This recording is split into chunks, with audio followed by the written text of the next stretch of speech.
Hello everyone. In this video, we will discuss the second chapter of Bipin Chandra's History of Modern India. The second chapter is Indian States and Society in the 18th century. So basically what happened was कि जो Mughal empire और जो उसका Mughal empire का political system था उसके ruins पे 18th century में बहुत सारे इंडिपेंडेंट और सेमी इंडिपेंडेंट पावर्स आ गए। ठीक है, अब ये जितने भी पावर्स थे इनको हम 3 कैटेगरीज़ में डिवाइड कर सकते हैं। एक है सक्सेशन, एक है प्रोडक्ट ऑफ रिबेलियन, तीसरा है अनपेनिट्रेटेड बाय मुग़ल इन्फ्लुएंस। तो अगर हम बात करेंगे सक्सेशन स्टेट्स की, सक्सेशन मतलब बेसिकली होता है एक के बाद एक जो चीज़ें आती हैं या जो लोग आते हैं, एनीथिंग और any person that follows after one thing.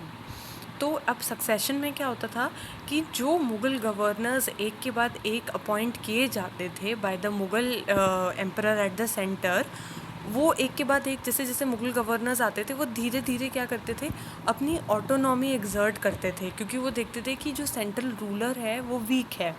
तो वो धीरे धीरे अपनी ऑटोनॉमी एग्जर्ट करते थे। वो ओपनली नहीं बताते थे कि हम इंडिपेंडेंट है, बट वर्चुअल इंडिपेंडेंस ये अपनी एग्जर्ट करते थे। तो ये था सक्सेशन स्टेट्स। इसके एग्जाम्पल है हैदराबाद, कर्नाटक, बंगाल, अवध। सिमिलरली कुछ सेकंड कैटेगरी ऑफ स्टेट्स हैं, they are the product of rebellion. यहाँ पे जो लोग थे, यहाँ जो प्रॉबेबली लोकल पॉपुलेशन थी या लोकल चीफ्स थे, उन्होंने आउट राइटली डिक्लेयर कर दिया था कि भाई we don't want your rule, और वो लोग रिबेल करके इन्होंने अपना स्टेट फॉर्म कर लिया था। तीसरे हैं अनपेनिट्रेटेड बाय मुग़ल इन्फ्लुएंस। ये ऐसे एरियाज़ थे कंट्री के जहाँ पे because may be they were very cut off geographically from the rest of the country, यहाँ पे मुग़ल्स पेनिट्रेट ही नहीं कर पाए थे, तो ये काइंड ऑफ इंडिपेंडेंट ही थे। और प्रोडक्ट ऑफ रिबेलियन के एग्जांपल्स हैं आपके मराठा, जाट, सिख और अफ़गान्स के स्टेट्स। और अनपेनिट्रेटेड बाय मुग़ल इन्फ्लुएंस आपका जो हमारा साउथ इंडिया में जो साउथ वेस्टर्न कोस्ट है, यानी वेस्टर्न घाट वाला कोस्ट, आपका साउथ ईस्टर्न कोस्ट जो आपका ईस्टर्न घाट वाला कोस्ट है, और आपके नॉर्थ ईस्ट स्टेट्स। ठीक है, अब ये हमने बता दिया कि जो स्टेट्स अराइज हुए मुग़ल एम्पायर के रूइंस पे, वो 3 कैटेगरीज़ के थे, उनमें क्या क्या डिफरेंस था। अब उसके बाद नेक्स्ट चीज़ आती है, ठीक है, अब हम बात करेंगे कि सिमिलैरिटीज़ क्या क्या थी इन स्टेट्स में। जो भी ये स्टेट्स थे उनके रूलर्स ने अपनी पोजीशन को स्ट्रेंथन करने के लिए ये एक्नॉलेज किया कि हाँ भाई, मुग़ल्स की इस कंट्री में नॉमिनल सुप्रीमेसी यानी नाम के लिए सुप्रीमेसी है, हम उसको एक्नॉलेज करते हैं और उसके अंडर हम अपना ये ऑटोनॉमस स्टेट फॉर्म कर रहे हैं। दूसरा ये था कि nearly adopted the methods and spirits of Mughal administration. ये भले ही मुग़ल स्टेट्स को डिस्ट्रॉय करके उनकी वीकनेस को यूज़ करके बने थे, बट इन लोगों ने भी जो मुग़ल एडमिनिस्ट्रेशन था, जो सिस्टम था उनका, उन्हीं के मेथड्स वगैरह अडॉप्ट किए थे। पिछले उसमें हमने पढ़ा था कि one of the major mistakes यही थी कि आप ये स्टेट्स ने डिस्ट्रॉय तो कर दिया मुग़ल एम्पायर को, बट इनके पास ऐसा कुछ न्यू नहीं था इन इट्स प्लेस। ये भी प्लेग्ड थे by the same problems and the same malpractices. इसीलिए जो यूरोपियन पावर्स आई उसमें इंग्लिश ईस्ट इंडिया कंपनी ने अपने आप को यहाँ जमा लिया, because they had a superior system, superior economic system, superior administration का सिस्टम। अब इन सारे स्टेट्स में जो भी स्टेट्स नए आए थे उन्होंने लॉ एंड ऑर्डर इस्टेब्लिश किया। जो भी रिबेलियस लोकल ऑफिशियल्स थे, ज़मींदार थे, जो कि रिफ्यूज़ करते थे रेंट पे करने वगैरह से, उनको इन्होंने इनके अगेंस्ट वॉर्स वेज करके उनको डिसिप्लिन किया। और once they submitted and they were ready to accept कि हम peace and order and law के अकॉर्डिंग काम करेंगे, तो उनको फिर से काम पे रखा गया। सो यू कैन सी ऐसा नहीं था कि बहुत सेंट्रलाइज्ड एडमिनिस्ट्रेशन था, ज़रूरत थी ज़मींदार लोकल ऑफिशियल्स की, तो थोड़ा डिसेंट्रलाइज भी था, बट डिसेंट्रलाइज्ड होने के बावजूद it was very disciplined. Next is secular administration. जो भी ये नए 3 कैटेगरी के स्टेट्स आए थे उसके जो रूलर्स थे, they did not distinguish on the basis of religious lines. Next ये था कि ऑल्दो ये सब आए थे मुगल्स को डिफीट करके, उनके सिस्टम्स से लड़ के, but they could not arrest the economic crisis. The economic crisis जो था वो कंटिन्यू हुआ बिकॉज ये सारे स्टेट्स जो हैं रेंट एक्सट्रैक्टिंग स्टेट्स थे, और पीजेंट्स की हालत दिन ब दिन ख़राब हो रही थी because they could not give so much rent. फिर आता है आपका, अगर एग्रीकल्चर आपका बहुत ज़्यादा सरप्लस नहीं प्रोड्यूस कर रहा है तो आपको अपनी इकोनॉमी को बचाने के लिए ट्रेड एंड इंडस्ट्री में आना पड़ेगा, बट ट्रेड एंड इंडस्ट्री भी बहुत साइंटिफिकली एंड टेक्नोलॉजिकली एडवांस नहीं थी। तो इकोनॉमिक क्राइसिस जो मुगल्स के अंडर था वो ही इनके अंडर भी कंटिन्यू हुआ है। Now the first state that we are going to talk about is Hyderabad. Hyderabad form हुआ था 1724 में। We have already studied that Nizam ul Mulk, who was a prominent noble in the time of Muhammad Shah, he helped Muhammad Shah to overthrow Sayyid brothers, who were the kingmakers and who had murdered Farooq Siyar. So, in return for this achievement, Muhammad Shah gave him two rewards. He made him the Wazir, that is the Prime Minister, and he gave him rights of the Deccan, viceroyalty of the Deccan. But Muhammad Shah, as we know, he was a very luxury-loving king. So he frustrated Nizam ul Mulk's efforts as a wazir to reform the state administration. So frustrated by this, Nizam resigned from the post of wazir and he went to the Deccan, and there he took the charge of his viceroyalty of Deccan and founded a new state called Hyderabad in 1724. Now he did not openly declare it कि ये मुगल से state का कोई लेना देना नहीं है, but he waged wars, he formed peace arguments, he gave titles and he gave जागीर्स, जिसका नॉर्मली जो परमिशन होना चाहिए वो मुगल एम्परर से आना चाहिए, but he gave them on his own. तो काइंड ऑफ आप देख सकते हो वर्चुअल इंडिपेंडेंस है। 1748 में 24 ईयर्स फ्रॉम 1724 ही डाइड। उसकी डेथ के बाद अगेन वही सारी प्रॉब्लम्स जो मुग़ल एडमिनिस्ट्रेशन को प्लेग करती थी वही आ गई। तो इसकी वजह से हैदराबाद भी फाइनली ब्रिटिश के हाथ में पड़ गया था। बेसिकली हमें ये समझना है कि मुग़ल स्टेट्स को, मुग़ल एम्पायर को डिक्लाइन और डिसइंटीग्रेशन करके ये सारे स्टेट्स बने थे, और इन स्टेट्स से ही लड़के फाइनली ब्रिटिशर्स ने अपनी पावर जमाई इंडिया में। तो हैदराबाद से इसलिए वो एक उनको फॉल्ट मिल गया ब्रिटिशर्स को, वो ये था कि भाई जो प्रॉब्लम्स वहाँ थी वही प्रॉब्लम्स इनके भी एडमिनिस्ट्रेशन में है। कर्नाटक भी 1724 में ही फॉर्म हुआ था, क्योंकि जैसे जो निज़ाम उल मुल्क थे वो वाइसरॉय थे डेक्कन के, बट उन्होंने अपने आप को वर्चुअली इंडिपेंडेंट बना लिया था मुग़ल एम्परर से। तो वैसे ही गवर्नर ऑफ कर्नाटक जो थे वो मुग़ल एम्परर उनको अपॉइंट करता था, और वो डेक्कन के वाइसरॉयल्टी यानी निज़ाम उल मुल्क के अंडर आते थे। बट जब गवर्नर जो कर्नाटक के थे 1724 में सादतुल्ला खान, उन्होंने देखा कि ये जो हमारे वाइसरॉय थे वो भी एम्परर से फ्री हो गए, तो उन्होंने भी अपने आप को फ्री कर लिया वाइसरॉयल्टी से, ठीक है। उन्होंने भी अपने आप को निज़ाम उल मुल्क से फ्री कर लिया कि अब हम भी वर्चुअली इंडिपेंडेंट हैं।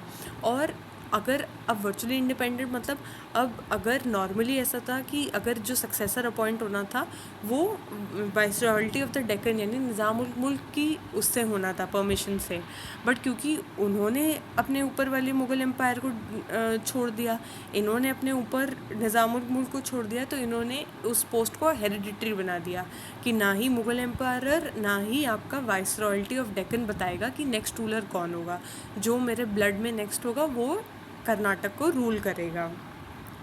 तो यहाँ पे एक बहुत बड़ा प्रॉब्लम था जिसको यूज़ करके ब्रिटिशर्स ने कर्नाटक को सबड्यू किया, वो था प्रॉब्लम ऑफ स्ट्रगल फॉर नवाबशिप। जो रूलर्स थे वो आपस में लड़ते रहते थे, जो कंटेंडर्स टू द थ्रोन थे वो लड़ते रहते थे नवाब बनने के लिए। नेक्स्ट था आपका बंगाल आपका फॉर्म हुआ 1717 में। तो दो बहुत ही एक्सेप्शनली एबल मैन थे, एक था आपका मुर्शिद कुली खान और एक थे आपके अलीवर्दी खान।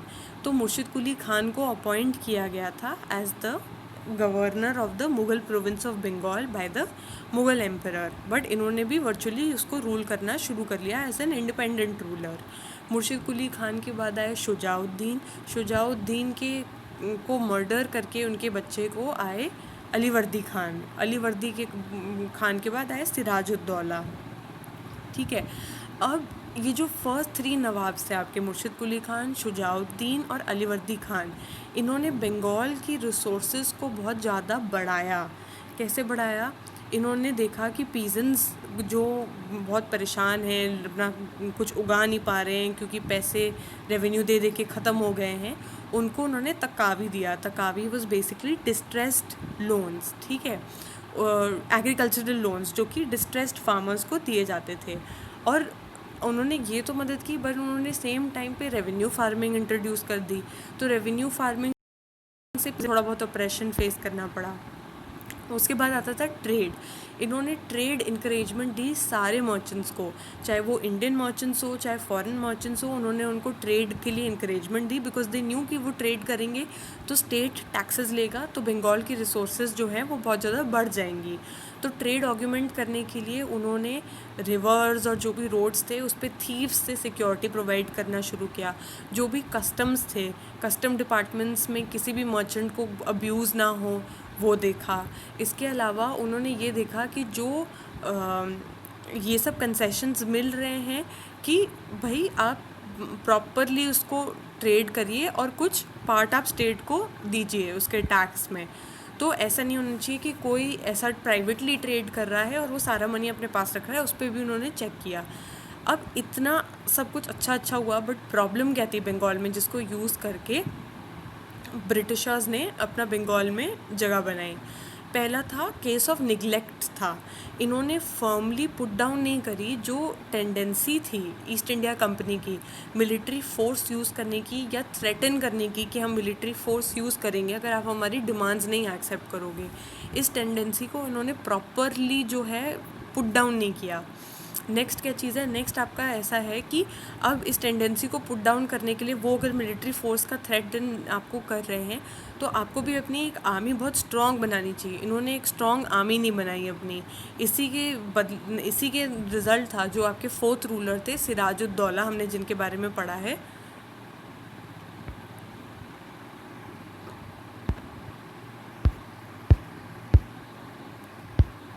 सिराजुद्दौला 4th नंबर पे, उन्होंने बैटल ऑफ प्लासी ही lost to the British East India Company because he did not have a strong army. And also even if वो लोग इतना, बंगाल के रूलर्स इतना ट्राई करते थे कि ट्रेड में कोई दिक्कतें ना हो और सब कुछ प्रॉपरली हो लॉज को फॉलो करके, but they couldn't check the corruption in their own officials, जिसका फ़ायदा उठा के ये जो फॉरेन कंपनीज थी वो ओपनली रूल्स को फ्लाउट करती थी। Next we come to Awadh. अब अवध का जो प्रोविंस था, मुग़ल एम्परर ने सादत खान बुरहान उल मुल्क को 1722 में अपॉइंट किया एज द गवर्नर। उनकी डेथ उन्होंने ओपनली नहीं डिक्लेयर किया सादत खान ने कि हम भाई अवध आपसे अलग हो चुका है, बट उनकी डेथ तक उन्होंने जो ये पोस्ट थी उसको हेरिडिटरी बना ली थी। इनके बाद आए इनके ही नेफ्यू सफदर जंग, और सफदर जंग ने अवध के साथ साथ इलाहाबाद को भी अपने अंडर ले लिया। उसके बाद इन्होंने बहुत ही ज़्यादा लॉ एंड ऑर्डर सिचुएशन दोनों ने बहुत मेंटेन करी। जब सादत खान थ्रोन पे आए थे तो ज़मींदार्स ने इतना ज़्यादा रिबेलियन कर रखा था, उन्होंने उनके अगेंस्ट वॉर वेज करी, उनको डिसिप्लिन किया। और बिकॉज दुश्मन का दुश्मन इज़ दोस्त, तो इनका दुश्मन था ज़मींदार के दुश्मन थे पीजेंट्स, तो वो उन्होंने पीजेंट्स को अपना दोस्त बनाया। सादत खान ने एक ऐसा रेवेन्यू सिस्टम निकाला जो कि इक्विटेबल है, ताकि जो जितना दे सकता है उससे उतना ही लिया जाए, उस लाइंस पे है। और क्योंकि इन्होंने इतनी वॉर्स वेज करी ज़मींदार्स के against law and order situation को मेंटेन करने के लिए, तो इनकी जो अवध की आर्मी थी वो वेल ट्रेंड थी, वेल आर्म्ड थी और वेल पेड थी। अब जो सफदर जंग ने अवध के साथ साथ इलाहाबाद को भी अपने अंडर ले लिया। अब इलाहाबाद और अवध ये बहुत बड़े एरियाज़ थे, तो यहाँ पे कोई प्रॉब्लम ना हो, law and order and security, basically law and order तो नहीं बट कोई सिक्योरिटी थ्रेट ना हो एक्सटर्नल अटैक से, तो उन्होंने अलायंसेस बनाए मराठा सरदार्स के साथ, राजपूत राजास के साथ, ताकि ऐसा कोई एक्सटर्नल अटैक हो तो आप हमें प्रोटेक्ट करो हमारी आर्मी के साथ मिलके। और ये जो इनको इन रिटर्न मनी देते थे मराठा सरदार्स और राजपूत्स को, उस टाइम पे एक एक दिन में 18,000 25,000 रुपये देते थे ये लोग। तो आप समझ सकते हैं कि कितना ज़्यादा इकोनॉमिक प्रॉस्पेरिटी थी उस टाइम अवध में। तो इस वजह से पीस इंश्योर हुई, एक्सटर्नल अटैक नहीं हुए तो पीस इंश्योर हुई। तो पीस और एक्सटर्नल इकोनॉमिक प्रॉस्पेरिटी की वजह से अवध में बहुत अच्छा एक कल्चर को बूस्ट मिला। जो अवध के रूलर्स थे वो लखनऊ में सीट थी उनकी, वो वहाँ पे अपना कोर्ट था उनका। तो Lucknow surpassed Delhi as a patron of arts and literature, और आर्ट्स एंड लिटरेचर के साथ साथ हैंडीक्राफ्ट्स भी बहुत ज़्यादा ग्रोथ हुई अवध में। तो अवध में ऐसी कोई वीकनेस नहीं थी कि तुरंत उसको कि ब्रिटिशर्स उसको एकदम से एनेक्स कर पाए, जैसा अभी हमने बाकी में देखा है। मैसूर बेसिकली क्या था, जो आपका विजयनगरा एम्पायर है ये उसका ही एक फ्यूडेटरी था। जब विजयनगरा एम्पायर बैटल ऑफ बनीहत्ती हारा था 1565 में, तो मैसूर ने अपने आप को एक इंडिपेंडेंट किंगडम की तरह बना लिया, और उन्होंने नॉमिनल सुप्रीमेसी मानी मुग़ल एम्परर की, और उन्होंने काफ़ी वॉर्स लड़ी। जब भी एक्सटर्नल अटैक्स होते थे वो किसी तरह अपनी इंडिपेंडेंस को प्रिजर्व करके रखा। अब हैदर अली जो थे वो एक मामूली से एक पेटी से ऑफिसर थे बस मैसूर की आर्मी में, but he was full of intellect, daring and determination. He was a exceptional commander. तो ये जो भी वॉर्स हो रही थी मैसूर को कब्ज़ा करने के लिए, उसमें उन्होंने लड़ाई करी और उन्होंने एक्सेप्शनली फाइट किया, और इसकी वजह से ही rose in the ranks and he became a commander. अब उन्होंने रियलाइज़ किया हैदर अली ने कि जो वेस्टर्न मिलिट्री ट्रेनिंग है उसके बहुत ज़्यादा फ़ायदे हैं। तो उन्होंने भी जो उनके अंडर ट्रूप्स थे उन सबको वेस्टर्न मिलिट्री ट्रेनिंग इम्पार्ट करना शुरू किया।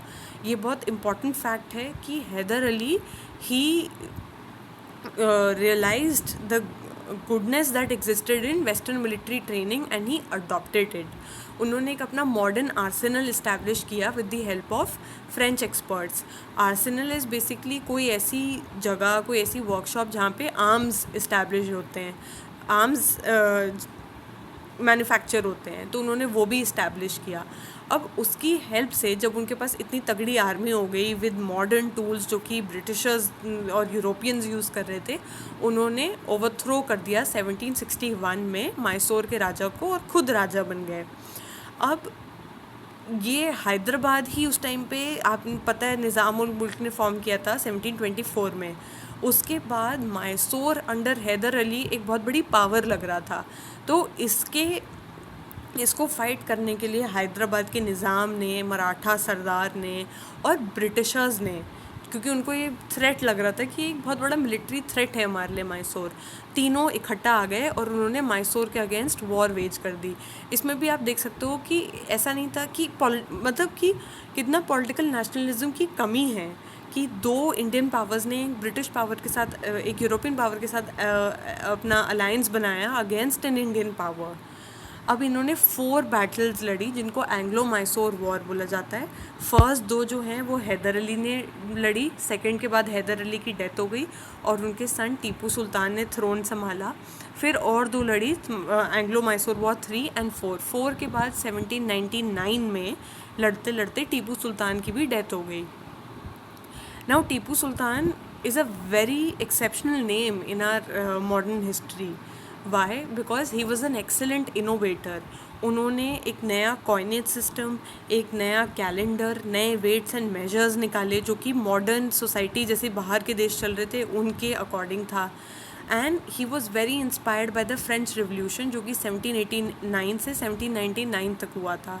जैकोबिन क्लब जो कि एक बहुत इन्फ्लुएंशियल पॉलिटिकल क्लब था फ्रांस में, फ्रेंच रेवोल्यूशन के जो प्रोपोगेट करता था ideas, he was a member of that club. उन्होंने ट्री ऑफ लिबर्टी जो कि फ्रेंच रेवोल्यूशन का एक प्रिंसिपल है लिबर्टी, वो ट्री ऑफ लिबर्टी भी उन्होंने अपने कैपिटल मैसूर के कैपिटल श्रीरंगपट्टम में इस्टेब्लिश किया था। तो बेसिकली आप कह सकते हो कि Tipu Sultan was the first Indian ruler to recognize to the full extent कि कितना ज़्यादा थ्रेट है जो ये इंग्लिश यूरोपियन ये इंग्लिश ईस्ट इंडिया कंपनी, एक यूरोपियन पावर, हमारे इंडिया को कितना ज़्यादा थ्रेट है इससे। बाकी रूलर्स इतना ज़्यादा इस बात को नहीं रियलाइज़ कर रहे थे। अब मैसूर में ही देख सकते हैं कि निज़ाम्स ऑफ हैदराबाद और मराठा सरदार्स ने अलायंस बना लिया ब्रिटिशर्स के साथ, but he continued to be an important enemy of the Britishers. उसके अलावा दोनों ने एक और चीज़ रिकग्नाइज़ करी, हैदर अली ने और टीपू सुल्तान ने एक और चीज़ रियलाइज़ करी कि मिलिट्री स्ट्रेंथ का बेसिस हमेशा इकोनॉमिक स्ट्रेंथ होता है। तो उन्होंने बहुत कोशिश करी अपनी इकोनॉमी को रिजिलिएंट बनाने की, फार्मर्स के लिए उनको हेल्प करी ताकि वो अपना अच्छा उगा पाएँ, ज़्यादा उगा पाएँ, सरप्लस दे पाएँ वॉर्स में, रेवेन्यू से उनके जो वो टैक्सेस देते हैं लैंड रेवेन्यू, उससे हम वॉर्स लड़ पाएँ जितनी सारी हमें लड़नी पड़ रही हैं। और टीपू सुल्तान ने फॉरेन ट्रेड को बहुत ज़्यादा प्रेफर किया। उन्होंने चाइना, रशिया, टर्की के साथ वो किया, और जो उनकी इंडस्ट्रीज़ थी, जो स्टेट में, जो मैसूर में इंडस्ट्रीज़ थी, वो थोड़ी मॉडर्नाइज हो जाएं, इसलिए टीपू सुल्तान ने बाहर से जो फॉरेन के वर्कमैन थे उनको भी इंपोर्ट किया एज एक्सपर्ट्स, ताकि उनको सिखाया जाए कि कैसे हो सकता है। बट ब्रिटिशर्स ने इनको भी मैसूर को सबड्यू कर लिया बिकॉज पॉलिटिकल नेशनलिज्म नहीं था। हमारे ही कुछ लोग ब्रिटिशर्स के साथ अलायंस बन के उनको मैसूर को हरा दिया। Next you have Kerala. अब 18th सेंचुरी में जो स्टेट ऑफ केरला था वो बहुत सारे पार्ट्स में डिवाइड हो गया था अमंग इट्स फ्यूडल चीफ्स। अब इसके 4 इम्पॉर्टेंट पार्ट्स हैं, चिरक्कल, कैलीकट, कोचिन एंड ट्रवैनकोर। इस मैप में आप देख सकते हैं, अगर आप सर्दर्न मोस्ट टिप में देखेंगे तो वहाँ पे आपको ट्रवैनकोर मिलेगा, उससे जस्ट ऊपर you have Cochin, then you have Calicut, and Calicut के ही ऊपर आपको चिरक्कल मिलेगा।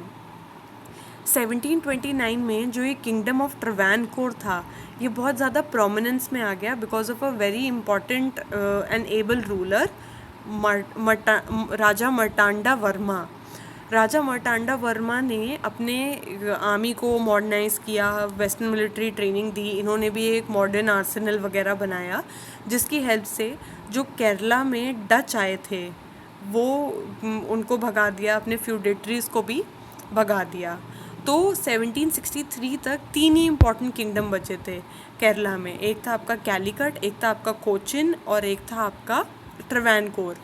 1766 में मैसूर के हैदर अली ने केरला में अपना एक इन्वेजन किया और उन्होंने कोचिन तक सारा केरला का एरिया ले लिया।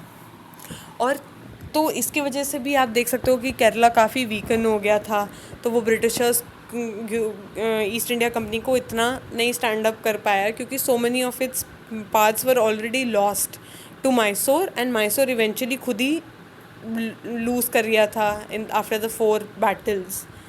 और वहाँ के जो रूलर्स थे उन्होंने मलयालम और संस्कृत को बहुत ज़्यादा फेवर किया। Then we come to the Rajput states.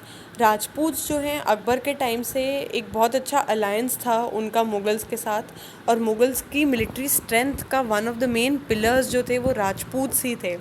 But Aurangzeb की पॉलिसीज़ के वजह से राजपूत जो हैं काफ़ी ज़्यादा ऑलरेडी अपसेट थे, एंड देन फिर वीक रूलर्स वगैरह आए, तो उस वीकनेस का फ़ायदा उठा के राजपूत्स ने अपने आप को फ्री कर लिया सेंट्रल कंट्रोल से, और उन्होंने कोशिश करी कि वो एक्सपैंड करें न्यू एरियाज़ में।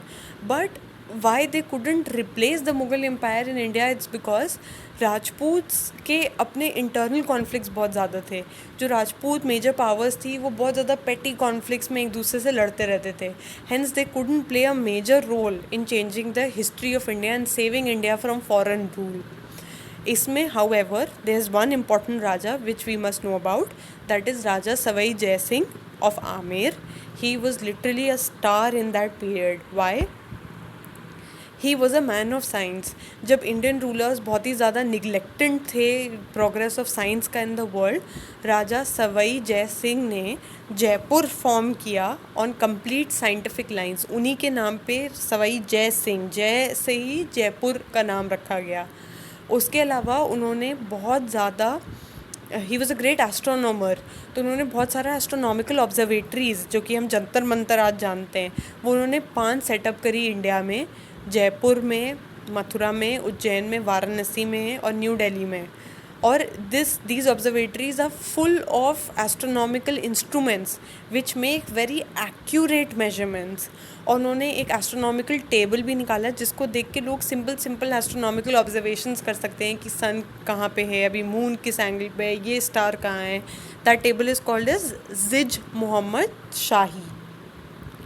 And not just a man of science, he was a great astronomer, he was a great statesman, he was a great ruler. Why? Because at that point of time, whenever the daughters of Rajputs got married, बहुत ज़्यादा पैसा लगाना पड़ता था उनके parents को उन weddings में। तो उसके वजह से बहुत सारे लोग, जब फीमेल बेबी होता था तो उसको किल कर रहे थे, विच इज़ बेसिकली आपका फीमेल इन्फेंटिसाइड। तो उसको रोकने के लिए राजा सवाई जयसिंह ने एक लॉ निकाला जिसने एक लिमिट लगा दी कि इस खर्चे के बियॉन्ड आप उनकी शादियों में खर्चा करोगे ही नहीं। So this was it for these many states. I hope now you can confidently say that now you know it, and in the next video we will continue with some more states. Thank you.